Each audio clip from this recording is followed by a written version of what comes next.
All the air is sucked out of the room. I can't think, breathe, or speak. My mouth goes stark dry while my eyes seep. Prickling heat creeps into my cheeks as I look up to see 60 eyeballs craned in to get a closer look at the freak. A large figure sways at the head of the classroom, off balance, like a freshly nicked bowling pin. This ward is round, kind of like the bouncy balls I got out of the gumball machine at Pick and Save. Her perspiration gathers in all the wrong places, and she smells awfully funny as she approaches my 15 by 20-inch desk. I hang my head and try to explain to Miss Ward, my third grade teacher, that I cannot read out loud for the class, and it's not that I just don't want to. I'm not like Mario, who sits in the back of the class, gazing off into the flickering lights overhead. Her eyes glare at me, and I sink deeper into myself. She's mad. She hates me. I suck. Marissa can read chapter books. I want to read them too. Glance down to the floor, the first Harry Potter book that I fake read and flip the pages of during silent reading time. Why can't I read?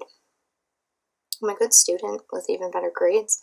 I follow the rules, I line up quietly, and I help Miss Ward whenever she needs me.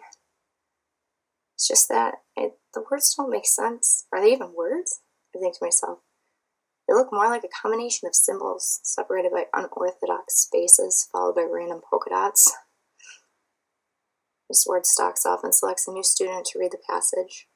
60 eyes return to their news passage while mine spill over with tears. I spend the next 2 hours getting bombarded by questions that I can't answer.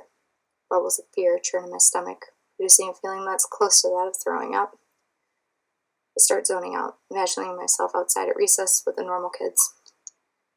Fitting in with the normal kids. Reading like the normal kids.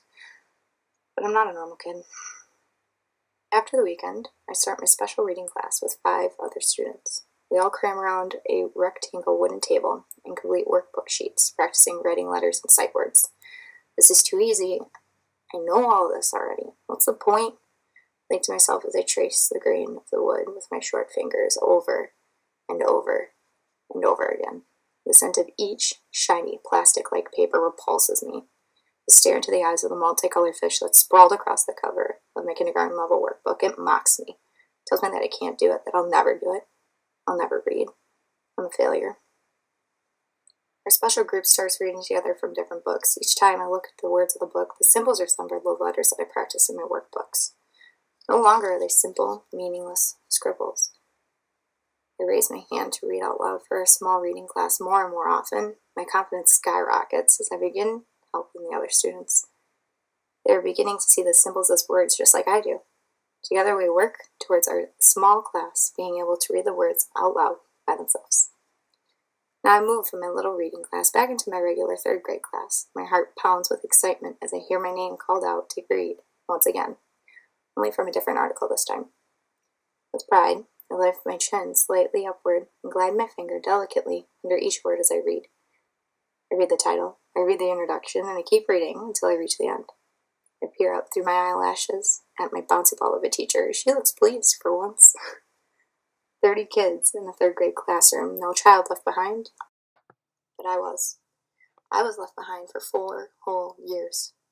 Overlooked for 5 months of 3rd grade. And there I sat. I'm no statistic. The statistic is now what fuels me. Adapt and overcome. I did that, and more. Now spreading awareness and promoting literacy is my passion. I will not let more and more kids feel like I did. Alone. Trapped. Self-conscious. Doubtful. Useless. Everyone is worth it. Everyone deserves to read.